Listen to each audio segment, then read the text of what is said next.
یہ ہے قرآن کا مطلب. فَإِذَا عَزَمْتَ, جب ایک ڈیسیژن لے لیا ہے نا, فَتَوَكَّلْ عَلَى اللَّهِ, تو نتیجہ کس پہ چھوڑنا ہے؟ اللہ پہ. یہ توکل کی کمی ہے, اللہ پہ اعتماد ہی نہیں ہے. بھائی جب فیصلہ کر لیا تمام پہلوؤں سے, ایسی کی تیسی, دیکھا جائے گا کیا ہوگا, بھائی دیکھ لیں گے یار, اللہ ہے نا, اللہ بھی تو کچھ کرے گا, سارا خود ہی کرنا ہے, کیا خیال ہے؟ اللہ بھی تو اللہ کے لیے کر رہے ہو نا ایک کام, تو کچھ اللہ پہ چھوڑو یار. صبر کی توفیق بھی اللہ کی طرف سے ملتی ہے. دیکھو ابو سعید خدری رضی اللہ تعالیٰ عنہ چھوٹے بچے تھے, غزوہ احد جس کا بھی واقعہ چل رہا ہے, ان کے خاندان کے سارے مرد اس غزوہ میں شہید ہو گئے, باپ بھی شہید, بھائی بھی شہید. اب کمانے والا گھر میں کوئی بھی نہیں بچا, گھر میں فاقے آنا شروع ہو گئے. تو ان کی والدہ نے کہا کہ بھائی سب جا کے نبی سے پیسے مانگ رہے ہیں صدقے کے, آپ بھی جا کے مانگو, اور یہ نبی کے حکم پہ ہی ہوا ہے نا سب کچھ. تو جو بھی آتے کہ بھئی ہمارے بھائی شہید ہو گئے, ہمارے باپ شہید ہو گئے, گھر میں فاقے پڑ رہے ہیں, تو آپ صلی اللہ علیہ وسلم ان کو صدقے کے پیسے دے دیتے کہ چلو جی تم لو. لیکن جن کے بارے میں نبی سمجھتے تھے نا کہ ان میں خوب توکل ہے, ان کو نبی نے نہیں دیے. جب ابو سعید خدری چھوٹے بچے تھے, یہ نبی کے پاس آئے اور کہا کہ یا رسول اللہ, گھر میں فاقے ہیں, میرے بھائی بھی شہید.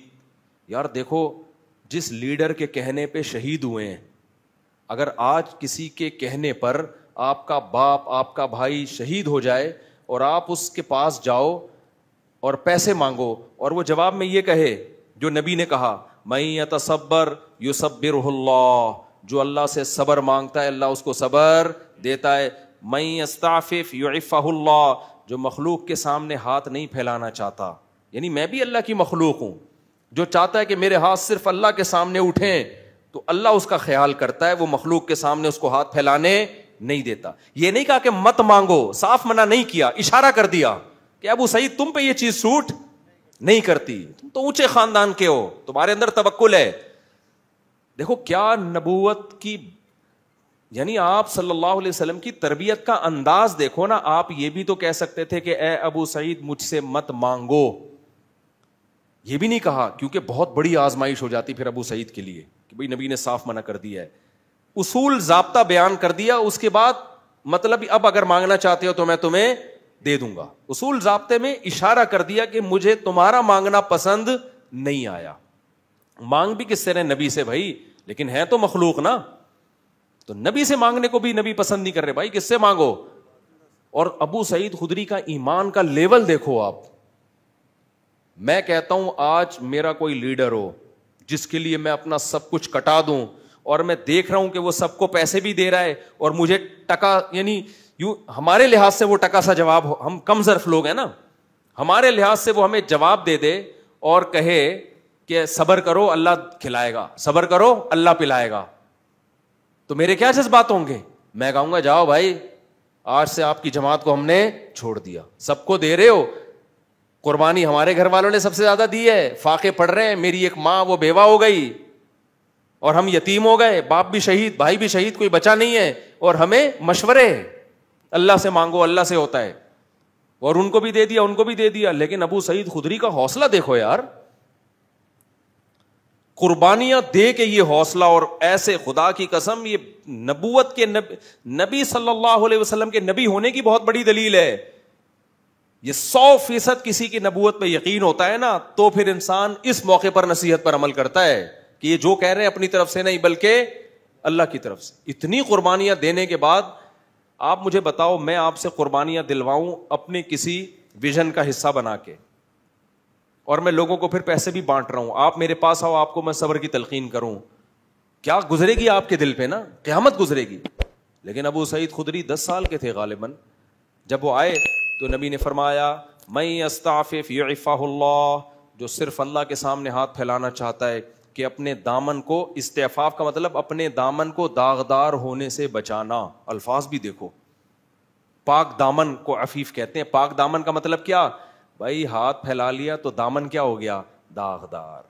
ساری زندگی کے لیے اب اس دن تو مانگ رہا تھا نا. اتنی بڑی عیب ہے, اتنا بڑا عیب ہے کسی کے سامنے ہاتھ پھیلانا. اور آج ذرا سی بات پہ پلاٹ خریدنا ہے, پیسے دے دو. بچے کو میں نے امریکہ بھیجنا ہے, ادھر کھانے کو لوگوں کے روٹیاں نہیں ہیں, خدا کے بندو اور تم ہری ہری سوج رہی ہے بچوں کو امریکہ بھیجنے کے لیے بھیک مانگ رہے ہو لوگوں سے. یار میں بتاتا ہوں واقعہ, ادھر ہی مسجد میں ایک صاحب آئے, بچوں کی اسکول کی فیسیں دینی ہے تو پیسے نہیں ہوتے, آپ زکوٰۃ کے کچھ پیسے دے دیں. میں نے کہا میرے پاس تو نہیں ہے, مطلب آپ کو دینے کے لیے نہیں ہے. کہہ رہے میں کیا کروں پھر؟ تو میں نے کہا کہ نہیں پڑھاؤ اسکول میں, اسکول میں نہیں پڑھاؤ. کہہ رہے ہیں بچہ اسکول میں نہیں پڑھے گا تو کیا کرے گا؟ میں نے کہا ٹماٹر بیچے گا. میں نے کہا جو پریکٹیکلی ٹماٹر بیچ رہا ہے, میں نے دینا ہے تو میں اس کو دوں نا. کیا خیال ہے بھائی؟ ابھی تیرا تو امکان ہے کہ پتہ نہیں ٹماٹر بیچے گا بھی کہ نہیں بیچے گا, ہو سکتا ہے کل اللہ اسباب کے دروازے کھول دے. میں نے کہا بھائی کوئی بیماری خطرناک آ گئی ہو, مر رہا ہو بندہ, یا خدا نخواستہ کوئی کھانے پینے کے لالے پڑے ہوئے ہوں تو سمجھ میں آتا ہے, ادروائز یہ نہیں آتا. اور اس طرح جب آپ کسی کو دو گے نا, میں نے دنیا میں دیکھا ہے میرے بھائی, جس نے ایک دفعہ مانگ لیا نا اس کو منگتا ہی بنا رہے گا موت. پھر اللہ کی نظر ایسی ہٹتی ہے, اللہ کہتا ہے بس تو اب مانگ, بھکاری بن کے زندگی گزار, اس کے کبھی ضرورتیں پوری نہیں ہوتی. مر جائے گا کفن بھی ادھار لے کے جائے گا. اگلا کہے گا کم بخت نے جو کفن پہنے نا وسیم کے پیسوں سے ہے, یہ اس کے پیسے بھی ادھار ہیں, ایسا چلے گا وہ. ہاں دوست احباب جن میں آپس میں بے تکلفی ہو, مانگتے ہوئے ذلت محسوس نہیں ہو رہی, ان میں ادھار یہ سب چیزیں بھیک نہیں کہلاتی. یہ چیزیں بھیک بے تکلفی ہوتی ہے نا. جیسے آپ ہوٹل میں گئے, جیب میں پیسے نہیں, اب یار تو دے دے یار کل میں دے دوں, یہ چیزیں بھیک میں نہیں آتی ہیں. بھیک کا مطلب ہے آپ کو خود محسوس ہو رہا ہوتا ہے کہ میں کسی کے احسان کے نیچے دب رہا ہوں, احسان کے نیچے دب رہا ہوں. ہاں آپ مالدار ہیں, آپ کو پتا ہے ابھی میری سیلری نہیں آئی, اگلے مہینے آ جائے گی, تو اپنے ہی جیسے کسی مالدار سے کہہ دینا یار تھوڑا پیسے دے دوں گا. اپنے دوست جس سے بے تکلفی ہو, وہ تو چلتا ہے سوسائٹی میں نا. یہاں بھی علماء نے لکھا ہے کہ اگر کسی مالدار کو وقتی طور پہ پیسوں کی ضرورت ہے نا تو غریب سے مانگے. وہ یہ علماء نے ایک تکبر ختم کرنے کا نسخہ لکھا ہے. وہ کس سے مانگے؟ اس کو پتا ہے میں پیسے تو دے دوں گا, میری سیلری آتی ہے ہر مہینے, میرے لیے فار ایگزامپل 50,000 ہے, یہ دینا کوئی مشکل کام نہیں ہے. تو غریب سے مانگنے میں کیا ہوگا, اس غریب کی عزت آپ کی نظر میں بڑھ جائے گی. وہ غریب کا دل بھی باغ باغ ہو جائے گا, یار سیٹھ صاحب میرے سے کیا مانگ رہے ہیں. اور وہ غریب دے گا بھی خوشی خوشی. اس کو پتا ہے پیسے کہیں جانے والے ہیں ہی نہیں, اس کے لیے 50,000, اس کے پان گٹکوں کا خرچہ ہے 50,000. تو علماء نے لکھے, ہم نے مدرسوں میں دیکھتے تھے کہ ہمارے مدرسوں میں کچھ مالدار طلبہ تھے, بڑے مستغنی, ان کو کبھی ضرورت ہوتی غریب طلبہ سے مانگ رہے ہوتے تھے. تو وہ غریب خوش کے نا اپنی جیب خرچی بچا کے کہہ رہا اچھا یار ہم سے لو, یہ ہمارا کیا بنے گا ریلیشن. تو لیکن غریب کو چاہیے ایسا نہ ہو کوئی بھی سوٹ ٹائی میں آ کے پیسہ مانگے, آپ میرے بیان کی وجہ سے اس کو دے دو. کوئی بھروسہ نہیں ہے یہ اپنی ہو یا کسی سے ادھار لی بھی ہے, اس نے پتا ہو کہ واقعی کیا ہے یہ مالدار آدمی, اس کے لیے 40-50,000 1,00,000 کی کوئی ویلیو ہے نہیں. باپ اور بھائی سے مانگنا, بھائی وہ باپ سے بے تکلفی اور بھائی سے اگر بے تکلفی ہے تو پھر ایک جیسے بے تکلفی معاملات, باپ تو باپ ہے نا, وہ تو ساری زندگی مانگتا ہی رہتا ہے انسان, اس سے مانگنے میں کوئی حرج نہیں ہے. لیکن اس کو اتھارٹی دو کہ چاہے تو پیسے دے چاہے تو تھپڑ دے, اس کی مرضی ہے. تو باپ سے مانگنے میں کوئی حرج نہیں ہے. یہ تو بے تک ماں ہے. ہمارے حضرت فرمایا کرتے تھے احسان پتہ ہے کس کا لینا ہے, باپ کا, ماں کا, اپنے کوئی پیر و مرشد ہو, مینٹور ہو آپ کا کوئی جس سے آپ ہدایت لیتے ہو, اور استاذ کا. یہ 4 افراد کے سوا کسی کے احسان کے نیچے نہیں آنا. وجہ اس کی ہے کہ ان کو اللہ نے محسن ویسے ہی بنا دیا ہے. ان کے سامنے فنٹر گیری, اچھا ہو گیا آپ نے سوال پوچھ لیا, ان کے سامنے تکبر نہیں کرنا ہے. ابا آپ کو پیسے دے رہے ہیں, لے بیٹا. ابا انسان وہی اچھا ہوتا ہے جو صرف کس کے سامنے ہاتھ پھیلائے, اللہ کے.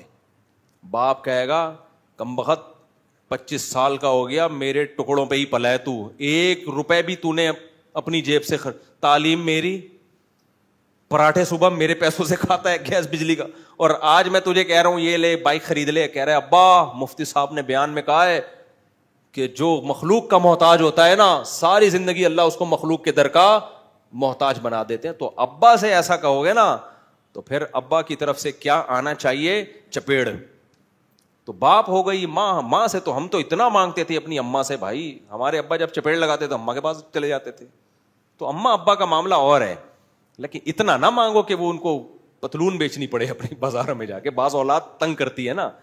تو اچھا سوال پوچھ لیا آپ نے. تو جن سے جو بڑے رشتے ہوتے ہیں نا, باپ ماں, یہ تو ویسے ہی محسن ہیں. ان سے اگر آپ پان گٹکے کے پیسے نہیں لوگے تو کوئی ان پر احسان نہیں ہوگا. انہوں نے اس سے زیادہ, بہت زیادہ آپ پہ خرچ کر دیا ہوتا ہے, تو وہ الگ معاملہ ہے. بڑا بھائی بھی اس میں داخل ہے. اب بڑے بھائی سے ریلیشن کس نوعیت کا ہے, یہ ہر جگہ ایسا بے تکلفی نہیں ہوتی نا. بڑے بھائی سے اگر ریلیشن اچھا ہے, بعض بڑے بھائی تو خوش ہوتے ہیں چھوٹا مانگے, وہ تو خوش ہوتے ہیں کہ یار ہمیں باپ سمجھ رہا ہے, ہمیں جو ہے نا ویلیو دے رہا ہے. تو یہ اچھا سوال پوچھ لیا آپ نے. تو بڑے اپنے وہ ایک الگ بات ہے, سمجھتے ہو کہ نہیں سمجھتے, باقی کسی کا احسان نہیں لینا. تو جلدی سے بات کو سمیٹ کے ختم کرتا ہوں میں. تو کوائف کیا کرنے, پورے کرنے کسی بھی چیز کے جو اللہ نے بتائے. تو پازیٹیو نیگیٹو تمام پہلوؤں پہ غور کرنے کے بعد جب آپ ایک رزلٹ پہ پہنچے تو قرآن کیا کہتا ہے, پھر کانفیڈنٹلی وہ کام کرنا ہے, کپ کپاتی ٹانگوں کے ساتھ نہیں کرنا. خود سے کانپ رہی ہو تو ایک الگ بات ہے,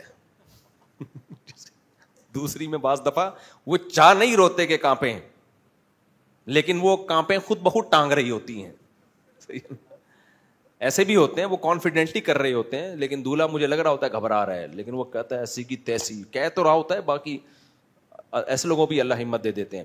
تو اب توکل کا مطلب کیا ہے, جیسے ابو سعید خدری رضی اللہ تعالی عنہ کو جب نبی نے فرمایا جو صبر کرتا ہے اللہ صبر کی توفیق, جو اللہ سے چاہتا ہے کہ میں اپنے دامن کو داغدار ہونے سے بچاؤں تو اللہ اسے مخلوق کا محتاج نہیں کرتا. یہ آپ نے نصیحت کی, وہ چلے گئے.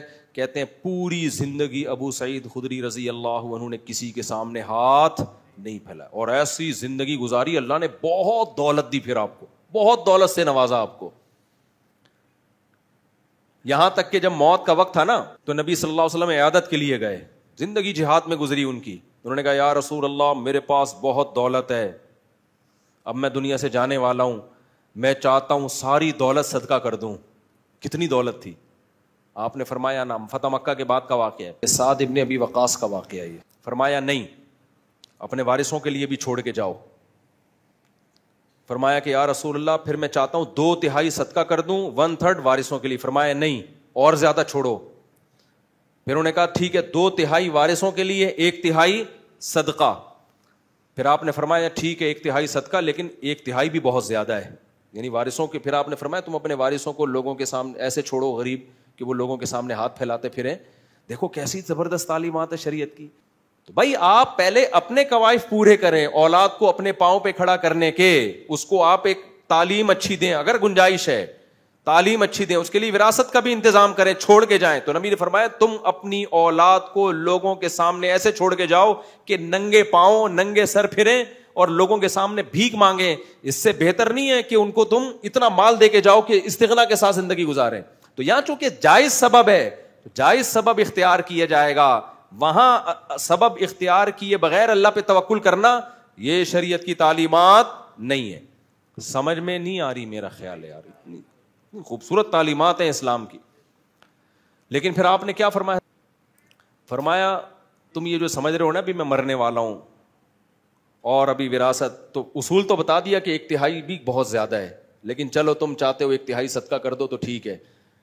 2/3 تبھی علماء نے لکھا ہے کہ اگر صدقہ کرنا ہو نا مرنے کے بعد تو 1/3 سے کم کرنا چاہیے, کیونکہ نبی نے 1/3 کو بھی بہت قرار دیا ہے.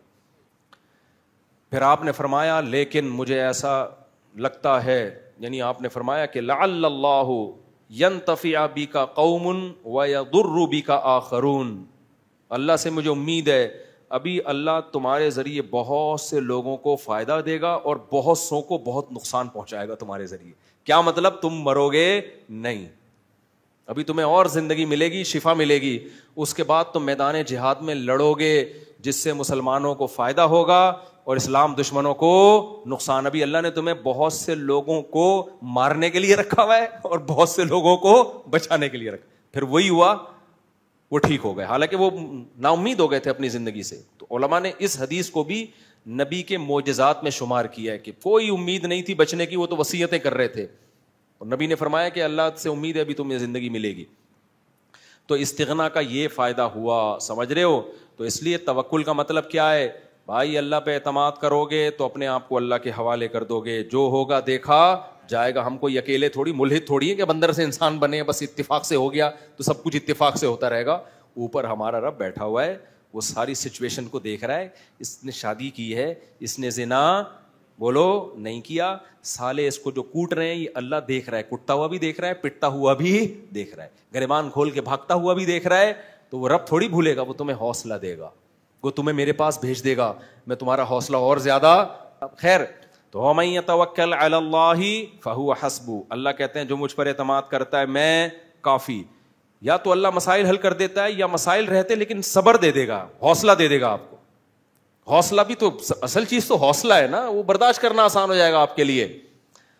تو غزوہ احد میں بھی اللہ نے کیا فرمایا کہ جب اتنے شہید ہو گئے تو منافقین کہنے لگے دیکھو ہماری مان لیتے تو یہ سب کچھ نہ ہوتا. تو قرآن کی یہ دوسری آیت جو میں نے بتائی نا, ایک آیت کہ جب کوئی کام کرو تو تمام کوائف مکمل کرو, اس کے بعد فیصلہ کرو تو توکل کس پہ کرو؟ اللہ پہ. پھر بھی نقصان ہو سکتا ہے, پھر بھی کیا ہو سکتا ہے؟ نقصان. پھر اس نقصان میں کیا کہنا ہے؟ اللہ نے فرمایا یا ایھا الذین آمنوا لا تکونوا کالذین کفروا وقالوا لاخوانہم, اے ایمان والو کافر جب جنگ لڑتا ہے نا اور جنگ میں آ کے ان کو شکست ہو جائے, قتل ہو جائیں, تو پتہ ہے کیا کہتے ہیں؟ اسی طرح جب وہ تجارت کے لیے ملکوں میں سفر کرتے ہیں تو سفر میں حادثہ ہو گیا, جہاز ڈوب گیا, پہلے حادثے بہت ہوا کرتے تھے, اب جا رہے ہیں بزنس کے لیے سمندری سفر میں, جہاز الٹ گیا, ڈوب گیا جہاز, تو وہ کیا کہتے ہیں؟ ان کے پیچھے لوگ روتے پیٹتے ہیں, ہائے اس کاروبار کے لیے نہ جاپان نہ جاتے, نہ زلزلے میں ہلاک. جاپان میں زلزلہ آئے نا, ایک عجیب چیز میں نے وہاں دیکھی ہے. اب جاپانی اکثر دبلے دبلے ہوتے ہیں. میں جب جاپان میں تھا تو بہت خطرناک زلزلہ آیا تھا نا, آپ کو بھی پتا ہوگا. خیر مجھے تو پتہ ہی نہیں چلا زلزلے کا, ہم پل پہ تھے اس وقت, پل تو ویسے ہی ہل رہا ہوتا ہے, لیکن واپس آئے تو پتہ چلا پورا یوں ہل رہا تھا. تو میں نے اپنے میزبان سے, ہمارے جو ارشاد بھائی, ان سے پوچھا, میں نے کہا یار یہ تو بڑا خطرناک ہے. وہ ہر ہفتے ایک دو جھٹکے آ جاتے ہیں. انہوں نے کہا کہ ہر ہفتے ایک دو ہل جاتے ہیں تھوڑے سے, تو ہمارے لیے نارمل ہے. تو میں نے کہا بھائی اگر اوپر والے پورشن میں چھت گر گئی, 2 پورشن تھے نا ان کے گھر کے, چھت گر گئی, خدا نہ خواستہ بندہ تو مرے گا. انہوں نے کہا یہ پہلے سے انتظام ہے, ہمارے ہاں چھت بہت ہلکی ہوتی ہے, گتے کی چھت نہیں جسے کہتے ہیں, مضبوط ہوتا ہے, اس پہ ایک اپارٹمنٹ پورا بن جاتا ہے, لیکن وہ اس چھت کا ویٹ نہیں ہوتا. میں نے کہا بھائی چھت کا ویٹ تو نہیں ہے, لیکن اوپر آپ جیسا کوئی بندہ بیٹھا ہوا ہو اس کا تو ویٹ ہوگا نا. نہیں آئی میرا خیال ہے باز, کہہ رہے ہیں یار یہ تو ہم نے کبھی سوچا ہی. میں نے کہا مجھے یہ ڈر لگ رہا ہے آپ کے گھر میں اب رات کو سوتے ہوئے, وہ اوپر جا کے سوتے تھے نا اوپر والے ارشاد بھائی, اور بھاری بھی ہیں ماشاءاللہ, جسم بھی ان کا بھاری. میں نے کہا ارشاد بھائی مجھے جاپانیوں نے یہ تو پورا انتظام کر لیا کہ چھت ہلکی بنا دی, چھت گرے گی ہمیں کچھ نہیں ہوگا, لیکن آپ اگر گر گئے تو ایک اور زلزلہ آئے گا. پھر صرف یہ نہیں کہ بندہ نہیں مرے گا. تو میں نے پھر ان سے کہا, میں نے کہا دیکھیں جاپانیوں نے نا جاپانیوں کے ویٹ کے حساب سے زلزلہ کا حساب کتاب کیا ہے, اس کو پاکستانیوں کا ویٹ معلوم نہیں ہے. تو آپ جاپان کے سائنسدانوں کو جا کے بتائیں, یا یہاں کے ماہرین زلزلیات کو جا کے بتائیں کہ بھائی اب تھوڑا سا کوئی اور ٹیکنالوجی لے کر آؤ, یا تو اوپر والے اپارٹمنٹ بنانا چھوڑ دو, کیونکہ اوپر بندہ گرے گا تو اس کی ایسی کی, بندے کو کچھ نہیں ہوگا, وہ جس پہ گرے گا نا اس کی ایسی کی تیسی ہو جائے گی. یہ بات پتہ نہیں کہاں سے آ گئی.